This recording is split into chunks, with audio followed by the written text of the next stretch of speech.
the last video we talked about, we ended with the importance of being awake. And for Thoreau, he sees the ability of contemplation to be a gift, that only humanity has this gift. And so really, it seems a waste to slumber in life if you don't use this gift of contemplation that we as humans are given. He says that this is an ability that allows us to elevate our own life, and what a unique power that is, that through the power of contemplation you can assess your life and you can consciously decide that you want to have a better life. And there's really no other creatures that have that ability. I think that Walden, the insights in Walden and the insights that Thoreau shows really make us appreciate the abilities we have as humans, and really start to second guess our decisions sometimes, which of course I'm guilty of as well, of when we waste those moments that we could use for contemplation, when we waste them slumbering, and maybe not physically slumbering, but the more important slumbering, the mentally slumbering, which we've all done. I want to move on to a concept that's probably the most important concept we have in this chapter, and that is living deliberately. This goes back to like the idea of being awake versus being alert.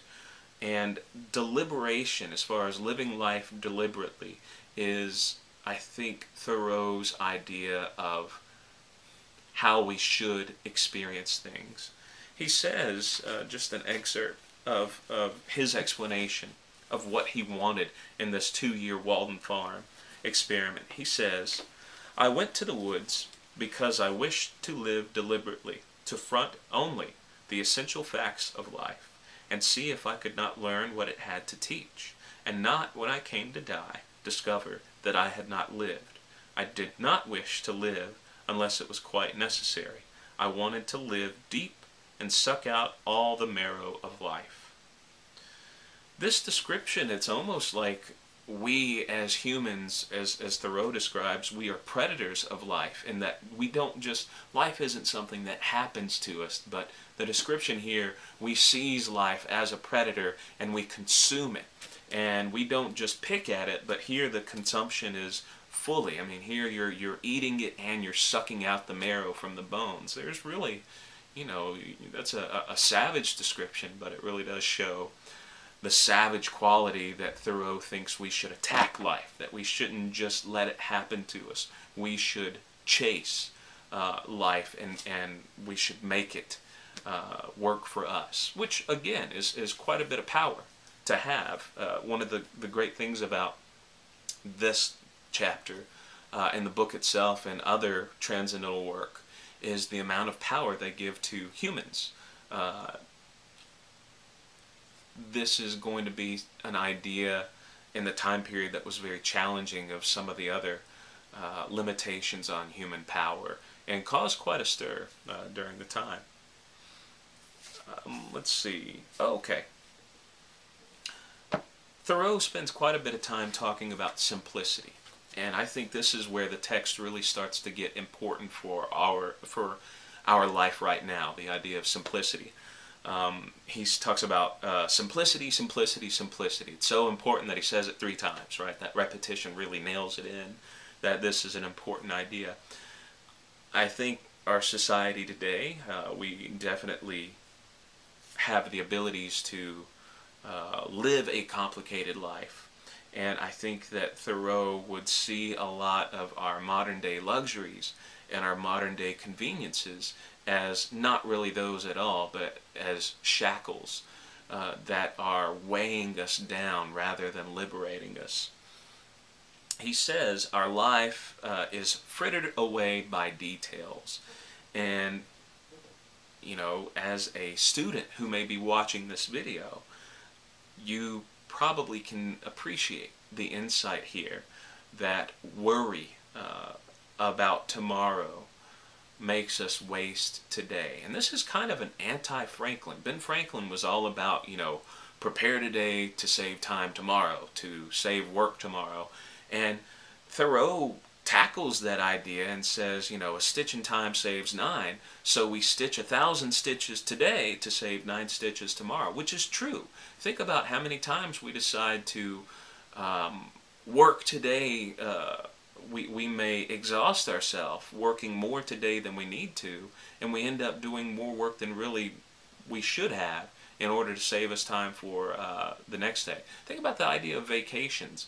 Oftentimes when it comes time to take a vacation, either before you go on vacation or after you come back, or both, you exhaust yourself in just either preparing for it or fixing everything once you get back from your vacation. It seems like Thoreau really does understand that the present is something that should be enjoyed, not just something that you work through so you can enjoy tomorrow. I think he would be much more appreciative of enjoying today. This also requires, I think, for Thoreau, this isn't something you can do in just a manic lifestyle. You have to reduce your life. Reduction is very important for Thoreau. This goes back to also technology. He says quite a bit about technology.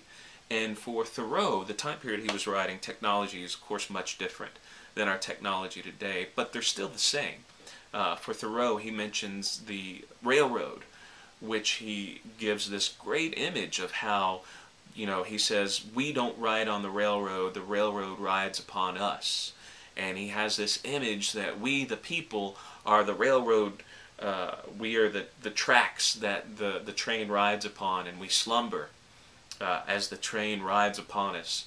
And sometimes the train riding on us will wake us up, and as soon as we wake up, there's someone there to put us back to sleep. This goes back to this idea that technology victimizes us rather than liberates us.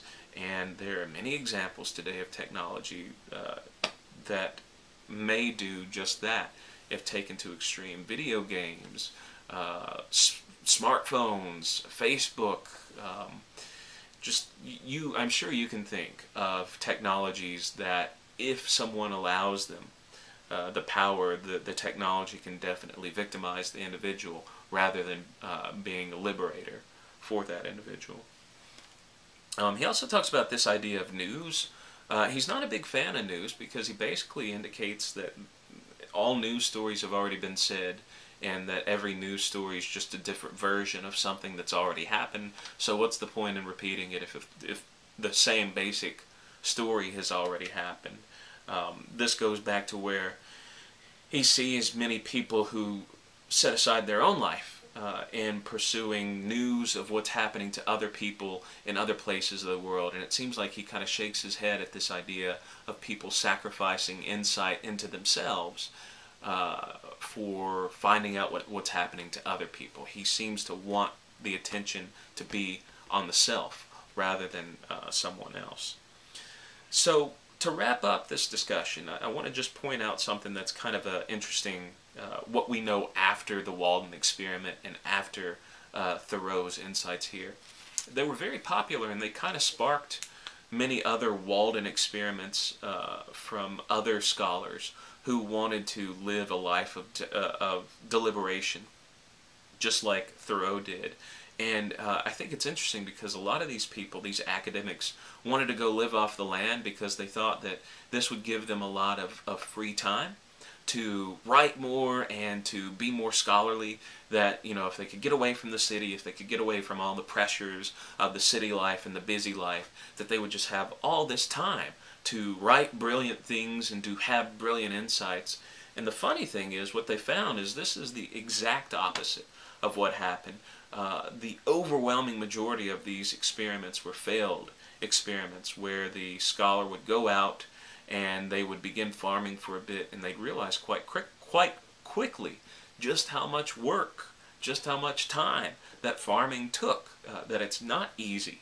And they found out that farming actually left them so exhausted that when they were done, they didn't want to, they were so exhausted mentally and physically, they couldn't really pursue their scholarship and their brilliant insights. So a lot of these experiments were very short-lived.